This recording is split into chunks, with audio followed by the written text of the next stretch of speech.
আল্লাহর রসুল সাল্লাল্লাহু আলাইহি ওয়াসাল্লাম রওয়াহা নামক স্থানে উপনীত হলে অভ্যর্থনার উদ্দেশ্যে আসা মুসলমানদের সাথে তার দেখা হল।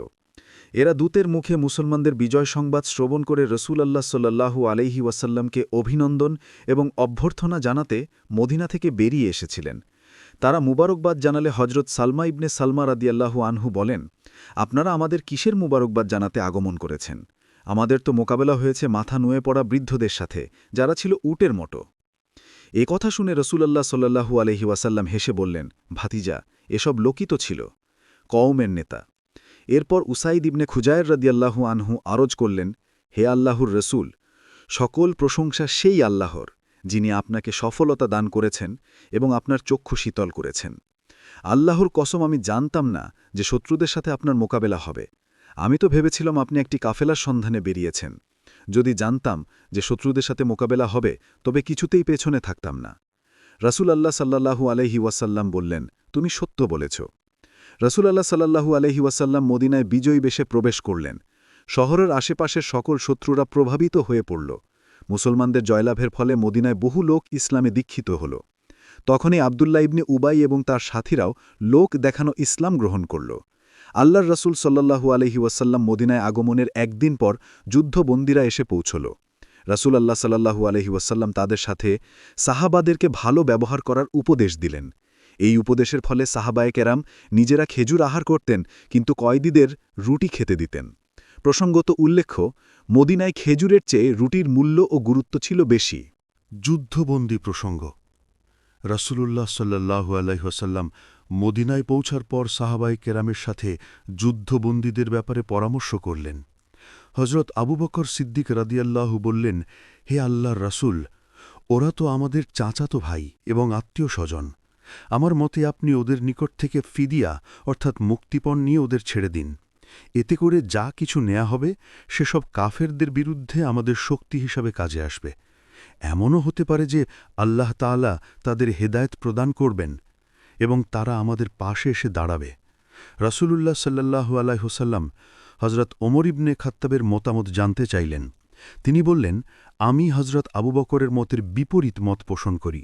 আমি মনে করি যে আপনি আমার আত্মীয় অমুককে আমার হস্তে অর্পণ করুন, আমি তার শিরচ্ছেদ করব। একইভাবে আকিল ইবনে আবু তালিবকে হজরত আলীর হস্তে অর্পণ করুন, আলী তার শিরচ্ছেদ করবেন। এতে আল্লাহ তাআলা বুঝতে পারবেন যে কাফেরদের জন্যে আমাদের মনে সমবেদনা নেই। এ সকল যুদ্ধবন্দী হচ্ছে কাফেরদের নেতৃস্থানীয় ব্যক্তিবর্গ। হজরত ওমর রাদিয়াল্লাহু বলেন, রাসূলুল্লাহ সাল্লাল্লাহু আলাইহি ওয়াসাল্লাম আমাদের দুজনের কথা শোনার পর হজরত আবু বকর রাদিয়াল্লাহু এর পরামর্শ গ্রহণ করেন, আমার পরামর্শ গ্রহণ করেননি। ফলে বন্দীদের নিকট থেকে ফিদিয়া গ্রহণ করার সিদ্ধান্ত গৃহীত হল। পরদিন খুব সকালে আমি আল্লাহর রাসূল সাল্লাল্লাহু আলাইহি ওয়াসাল্লামের নিকট গিয়ে দেখি তিনি এবং হজরত আবু বকর রাদিয়াল্লাহু দুজনই কাঁদছেন। আমি বললাম, হে আল্লাহর রাসূল, আপনারা কেন কাঁদছেন, আমাকে বলুন। কান্নার কারণ ঘটে থাকলে আমিও কাঁদব, কারণ না ঘটলেও আপনাদের কান্নার কারণে আমিও কাঁদব। রাসূলুল্লাহ সাল্লাল্লাহু আলাইহি ওয়াসাল্লাম বললেন, ফিদিয়া দেয়ার শর্ত গ্রহণ করায় তোমার সঙ্গীদের উপর যে জিনিস পেশ করা হয়েছে সে কারণে কাঁদছি। কথা বলে রাসূলুল্লাহ সাল্লাল্লাহু আলাইহি ওয়াসাল্লাম নিকটবর্তী একটি গাছের প্রতি ইশারা করে বললেন, আমার নিকট ওদের আযাব এই গাছের চেয়ে নিকটতর করে পেশ করা হয়েছে। আল্লাহ তাআলা এই আয়াত অবতীর্ণ করেছেন, জমিনের শত্রুকে সম্পূর্ণ নিধন না করা পর্যন্ত বন্দীদের নিজের কাছে রাখা কোনো নবীর জন্যে সমীচীন নয়। জমিনের শত্রুকে সম্পূর্ণ নিধন না করে কোনো নবীর জন্যে সমীচীন নয় বন্দীদের নিজের কাছে রাখা। তোমরা পার্থিব সম্পদ চাও, আর আল্লাহ চান পরকালের কল্যাণ। আল্লাহ পরাক্রমশালী, প্রজ্ঞাময়। আল্লাহর পূর্ব বিধান না থাকলে তোমরা যা গ্রহণ করেছ সেজন্যে তোমাদের উপর কঠিন শাস্তি আপতিত হতো। সূরা আনফাল আয়াত ৬৭ থেকে ৬৮। আল্লাহ তাআলা উপরোক্ত আয়াতে পূর্ববিধানের যে উল্লেখ করেছেন সেটা হচ্ছে সূরা মুহাম্মদের ৪র্থ আয়াতের একটি নির্দেশ। তাতে আল্লাহ তাআলা ইরশাদ করেন, অতঃপর হয় তাদের প্রতি দয়া করো, না হয় মুক্তিপণ নিয়ে ছেড়ে দাও। সূরা মুহাম্মদ আয়াত ৪। এ আয়াতে যুদ্ধবন্দীদের নিকট থেকে ফিদিয়া নেয়ার অনুমতি থাকায় বন্দীদের ব্যাপারে ফিদিয়ার সিদ্ধান্ত দেয়ায় সাহাবায়ে কেরামকে আযাব প্রদান করা হয়নি, বরং ধমক দেয়া হয়েছে। ধমকও আবার এজন্য দেয়া হয়েছে যে তারা কাফেরদের সম্পূর্ণরূপে নিশ্চিহ্ন না করেই বন্দী করেছে। এ কারণেও ধমকানো হয়েছে যে তারা এমন সব কাফেরের নিকট থেকে ফিদিয়া বা মুক্তিপণ নেয়ার ব্যবস্থা করেছেন যারা কেবল যুদ্ধবন্দীই ছিল না, বরং মারাত্মক অপরাধীও ছিল। আধুনিক আইনও তাদের বিরুদ্ধে মামলা দায়ের না করে ছাড়ে না। এ ধরনের অপরাধীদের ব্যাপারে দায়েরকৃত মামলার শাস্তি হয়তো মৃত্যুদণ্ড, না হয় যাবজ্জীবন কারাদণ্ড। হযরত আবু বকর রাদিয়াল্লাহু এর মতামত অনুযায়ী যেহেতু সিদ্ধান্ত ঘোষণা করা হয়েছে, এ কারণে মুশরিকদের নিকট থেকে ফিদিয়া নেওয়া হয়েছে। ফিদিয়ার পরিমাণ ছিল 1000 থেকে 3000 দিরহাম পর্যন্ত। মক্কাবাসীরা লেখাপড়া জানত, পক্ষান্তরে মদিনাবাসীরা লেখাপড়ার সাথে তেমন পরিচিত ছিল না। এ কারণে এরূপ সিদ্ধান্তও রাখা হয়েছিল যে যাদের মুক্তিপণ প্রদানের সামর্থ্য নেই, তারা মদিনায় 10টি করে শিশুকে লেখাপড়া শেখাবে। শিশুরা ভালোভাবে লেখাপড়া শিক্ষা করলে শিক্ষক কয়েদিদের জন্যে সেটাই হবে মুক্তিপণ। আল্লাহর রাসূল সাল্লাল্লাহু আলাইহি ওয়াসাল্লাম কয়েকজন বন্দীকে বিশেষ দয়া করায় তাদের নিকট থেকে ফিদিয়া গ্রহণ করা হয়নি, এমনিতেই মুক্তি দেয়া হয়। এরা ছিল মুত্তালিব ইবনে হান্তাব, সাইফি ইবনে আবু রেফায়া এবং আবু আজ্জা জুমাহি। শেষোক্ত ব্যক্তিকে উহুদের যুদ্ধে পুনরায় কয়েদ এবং পরে হত্যা করা হয়। এ সম্পর্কে বিস্তারিত বিবরণ পরে আছে।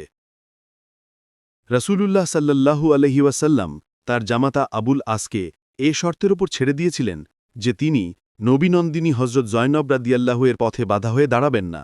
এর কারণ ছিল যে হযরত জয়নব রাদিয়াল্লাহু আবুল আসের ফিদিয়া হিসেবে কিছু সম্পদ প্রেরণ করেছিলেন। এর মধ্যে একটি হারও ছিল। হারটির মালিকানা ছিলেন মূলত হযরত খাদিজা রাদিয়াল্লাহু এর। হযরত জয়নব রাদিয়াল্লাহু আবুল আসের ঘরে প্রেরণের বিদায়কালীন সময়ে তিনি স্বীয় কন্যাকে উপহারস্বরূপ সেটি প্রদান করেন। রাসূলুল্লাহ তা দেখামাত্র তার দুনয়ন অশ্রুসজল হয়ে ওঠে, আবেগে কণ্ঠস্বর রুদ্ধ হয়ে আসে। তিনি আবুল আসকে ছেড়ে দেওয়ার ব্যাপারে সাহাবাদের মতামত চান। সাহাবারা প্রিয় নবী সাল্লাল্লাহু আলাইহি ওয়াসাল্লামের এ প্রস্তাব সশ্রদ্ধভাবে অনুমোদন করেন। অতঃপর রাসূলুল্লাহ সাল্লাল্লাহু আলাইহি ওয়াসাল্লাম তার জামাতা আবুল আসকে এ শর্তে ছেড়ে দেন যে আবুল আস হযরত জয়নব রাদিয়াল্লাহুকে মুক্তি দেবেন। মুক্তি পেয়ে জয়নব হিজরত করে মদিনায় আগমন করেন। রাসূলুল্লাহ হযরত যায়েদ ইবনে হারেসা এবং অন্য একজন আনসারী সাহাবাইকে মক্কায় পাঠান। তাদের বলা হয় যে তোমরা মক্কার উপকণ্ঠে অথবা জাজ নামক স্থানে থাকবে। হযরত জয়নব তোমাদের পাশ দিয়ে যখন অতিক্রম করতে থাকবেন তখন তাকে সাথে নিয়ে আসবে। এ দুজন সাহাবাই মক্কায় গিয়ে হযরত জয়নব রাদিয়াল্লাহুকে মদিনায় নিয়ে আসেন। হযরত জয়নব রাদিয়াল্লাহু এর হিজরতের ঘটনা অনেক দীর্ঘ এবং মর্মস্পর্শী। যুদ্ধবন্দীদের মধ্যে সুহেল ইবনে আমরও ছিলেন। তিনি ছিলেন একজন খ্যাতিমান বক্তা। হযরত ওমর রাদিয়াল্লাহু বললেন, হে আল্লাহর রসূল, সুহেল ইবনে আমারের সামনের দুটি দাঁত ভেঙে ফেলার ব্যবস্থা করুন, এতে করে তার কথা জড়িয়ে যাবে, ফলে সে সুবক্তা হিসেবে আপনার বিরুদ্ধে প্রচারণা চালিয়ে সুবিধা করতে পারবে না। রাসূলুল্লাহ প্রস্তাব প্রত্যাখ্যান করলেন, কেননা মানুষের অঙ্গহানি করা ইসলামী পরিভাষায় মুসলা করার শামিল। কেয়ামতের কঠিন দিনে এ বিষয়ে জিজ্ঞেস করা হবে। হযরত সাদ ইবনে নোমান রাদিয়াল্লাহু ওমরা পালনের জন্য বেরিয়েছিলেন।